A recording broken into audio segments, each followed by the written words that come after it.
मुझे ये सारा सामान बेचना है। इस सामान के कितने पैसे मिल जाएंगे? अरे बस इतना ही है, ज्यादा पैसे नहीं मिलेंगे। जितना मिल जाए दे दीजिए, मुझे बहुत जरूरत है। कबाड़ी वाला उसको 500 रुपए देता है। उन्हीं पैसों से पीहू एक पुरानी साइकिल खरीदती है। घर आकर उस पर छोटा सा चूल्हा बांधती है और पीछे भगोना सेट कर देती है। दीदी, अब हम फिर से कढ़ी चावल बेचेंगे। हाँ, अब हमारी दुकान चलेगी, लेकिन पहियों पर। अब पीहू एक जगह खड़ी नहीं होती, गली गली साइकिल चलाकर कढ़ी चावल बेचती है। धूप, थकान और भूख के बावजूद उसके चेहरे पर हिम्मत बनी रहती है।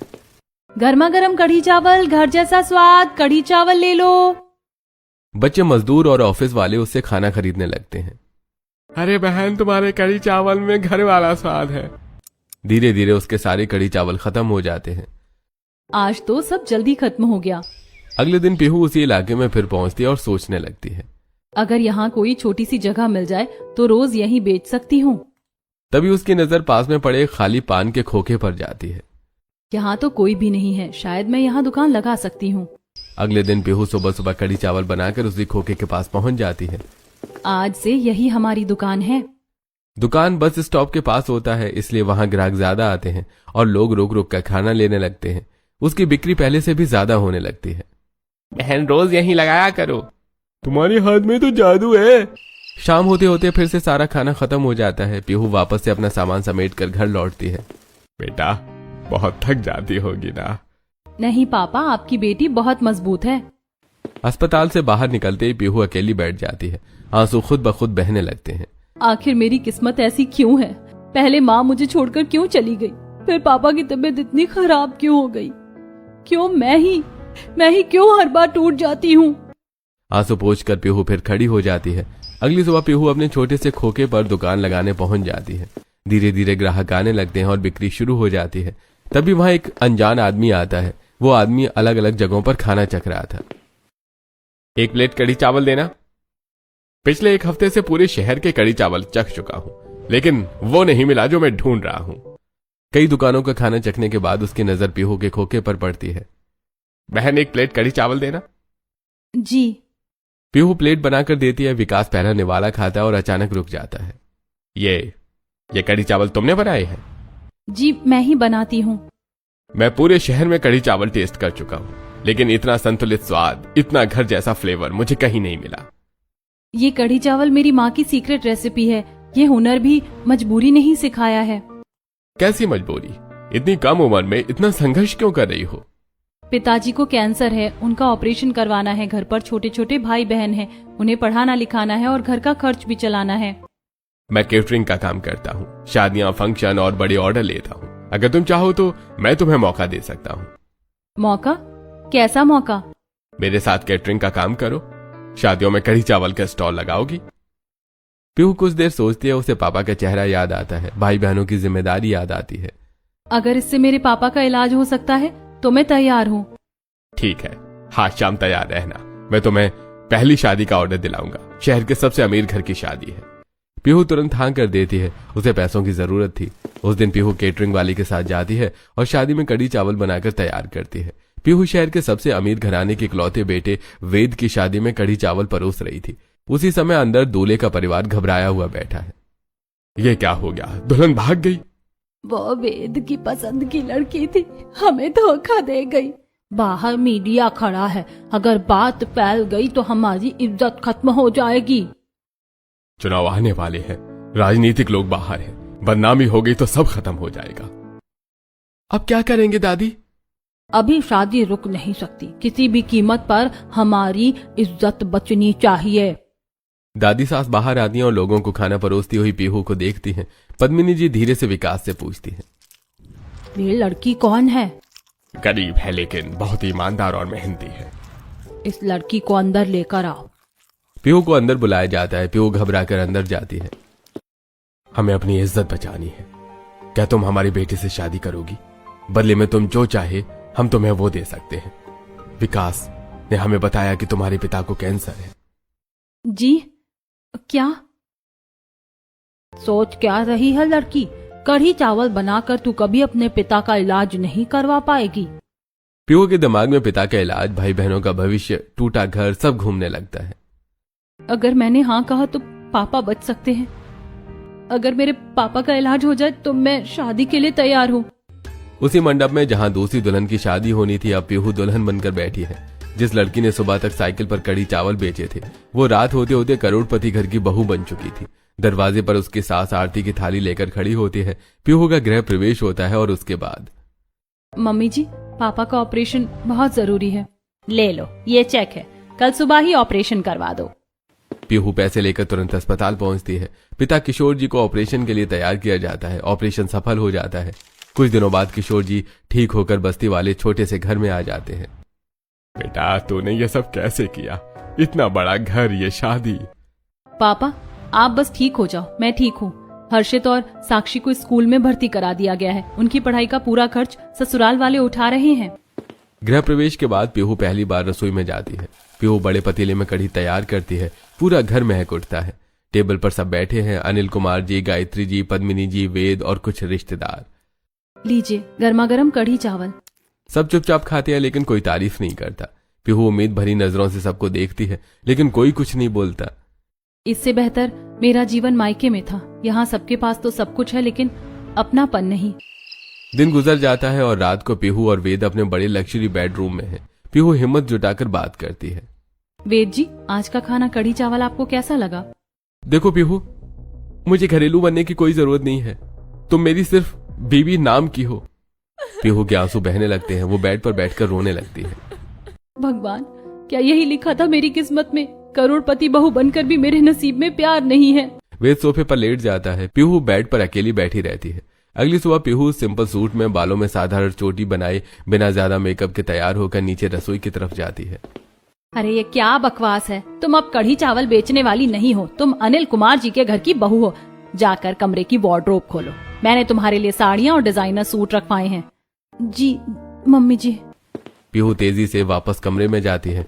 वो वार्डरोब खोलती है। अंदर महंगी महंगी साड़ियाँ, डिजाइनर लहंगे और सूट्स भरे पड़े हैं। वो मेकअप करती है, बाल खोलकर स्ट्रेट करती है, महंगी साड़ी और ज्वेलरी पहनती है। अब वो पूरी तरह अमीर घर की बहू जैसी लग रही है। अब ठीक है, आज तुम्हें पड़ोस में जाना है, सबको दिखाना है कि नई बहू कैसी है। पीहू मर्सिडीज बेंज में बैठकर पड़ोस की महंगे बंगलों वाली सोसाइटी में जाती है। अरे देखो, वही कढ़ी चावल वाली लड़की अब बहू बन गई है। हाँ यार, कल तक ठेले पर कढ़ी चावल बेच रही थी, आज मर्सिडीज में घूम रही है। देखते हैं कितने दिन टिकती है ये। अमीर घर की बहू बनना आसान नहीं होता। पीहू को देखकर तीनों पड़ोसने मुस्कुराते हुए नमस्ते करती हैं। कुछ दिन ऐसे ही गुजरते हैं और एक दिन पीहू अपने घर जाती है, जहाँ उसकी पुरानी सहेलियां रिया, प्रिया और नेहा उसे मिलने आती हैं। पीहू, तेरे बाल तो एकदम सिल्की हो गए, इतने अच्छे कैसे हो गए? हाँ यार, और स्किन भी ग्लो कर रही है, क्या राज है? यूरोप जाकर मेरे बालों को स्पेशल केयर करवाई गई है। वहाँ की सैलून में बहुत अच्छा ट्रीटमेंट होता है। वाह, अब तो तू पूरी लेडी बन गई है, कढ़ी चावल वाली से सीधे करोड़पति की बहू। हाँ, किस्मत ने एकदम पलट दिया। सहेलियां खुश होकर बातें करती हैं, लेकिन पीहू के मन में अभी भी वेद के ठंडे शब्द गूंज रहे हैं। पीहू अपने घर वापस आती है और रात को कमरे में एसी चल रहा है। वेद बेड पर सो रहा है। पीहू सोफे पर लेटी है, ठंड में कांप रही है। वेद चुपके से उठकर उसके ऊपर कंबल डाल देता है। एक ना एक दिन मैं इनका प्यार जरूर पालूंगी। अगले दिन सुबह 7 बजे पीहू वेद के लिए शर्ट और पैंट निकालकर बेड पर रख रही है। वेद बाथरूम से तौलिया में निकलता है।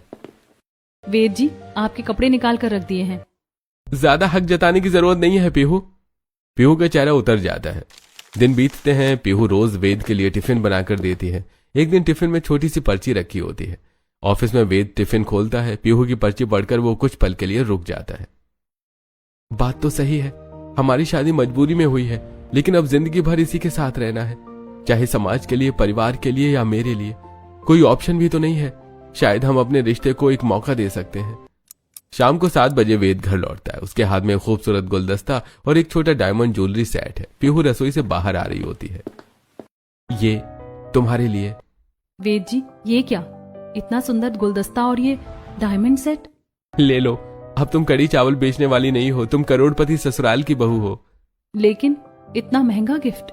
हाँ, मैंने सोचा, तुमने कहा था ना कि हम रिश्ते को मौका दे सकते हैं, तो शुरू करते हैं।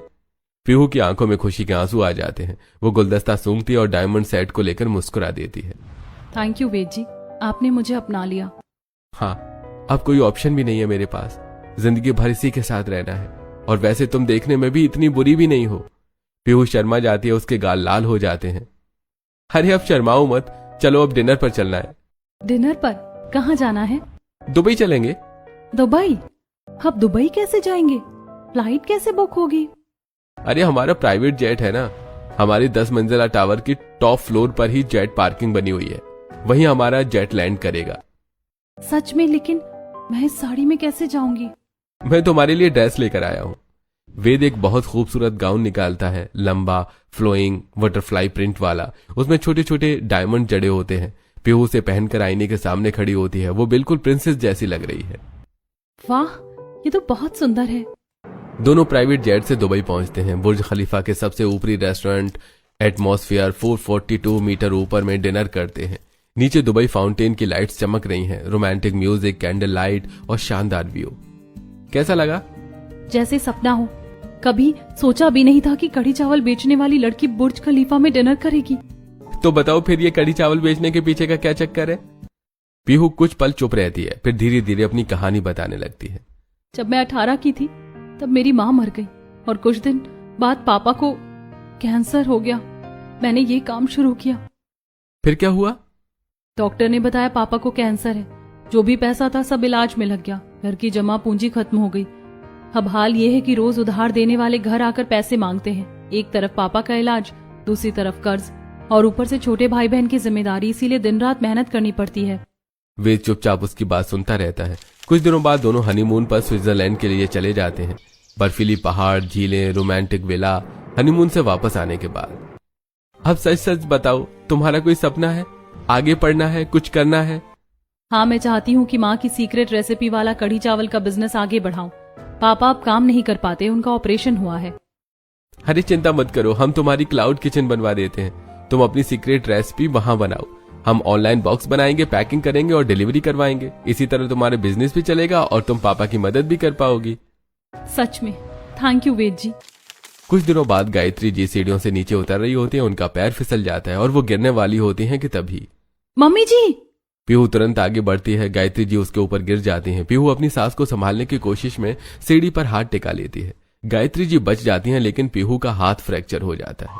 अस्पताल से वापस आने पर वेद अपनी माँ से कहता है, माँ, जिस लड़की ने आपको बचाने के लिए खुद दर्द सहा, वो आपके लिए बुरी कैसे हो सकती है? पीहू ने सिर्फ नाम की बहू नहीं, इस घर की असली बहू बनकर दिखाया है। हाँ बेटा, आज मुझे समझ आया। अगले कुछ दिनों में पीहू ससुराल में अपनी जगह बनाने लगी है। वो हर छोटी छोटी जिम्मेदारी निभा रही है। एक दिन पद्मिनी जी के पैरों में तेज दर्द है। वो बेड पर लेटी हुई हैं। दादी जी, ये मैंने आयुर्वेदिक तेल बनाया है, माँ के बताए नुस्खे से। आप लेटिए, मैं मालिश कर दूं। पीहू घुटनों के बल बैठकर दादी सास के पैरों की मालिश करती है। रात को अचानक पद्मिनी जी की तबीयत खराब हो जाती है। उल्टी और पेट दर्द शुरू हो जाता है। आप लोग चिंता मत कीजिए, मैं अभी खिचड़ी और दलिया बना देती हूँ। पीहू खुद हाथों से हल्का दलिया खिचड़ी बनाती है और दादी सास को खिलाती है। आप जल्दी ठीक हो जाइए दादी जी, मैं रोज यही बना कर दूंगी। 2 दिन बाद अनिल कुमार जी की बड़ी बिजनेस मीटिंग चल रही है। बोर्ड रूम में 8-10 बड़े बिजनेसमैन बैठे हुए हैं। डील के पेपर साइन होने वाले हैं।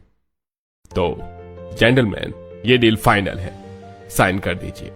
तभी पीहू चाय का ट्रे लेकर अंदर आती है और वो पहले कॉलेज में अकाउंट्स पढ़ती थी, इसलिए नंबर और कैलकुलेशन उसकी मजबूती है।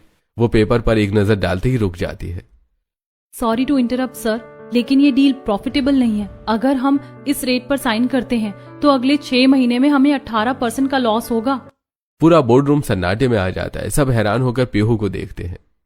पीहू, हमें तुमसे पूछने की जरूरत नहीं है, तुम चुपचाप बाहर जाओ। पीहू चुपचाप बाहर चली जाती है। एक बार दोबारा चेक कर लेने में क्या जाता है। 10 मिनट बाद अनिल कुमार जी मुस्कुराते हुए बोर्ड रूम में कहते हैं, डील कैंसिल। जेंटलमैन, ये लड़की सही कह रही थी, अगर हम साइन कर देते तो भारी नुकसान होता।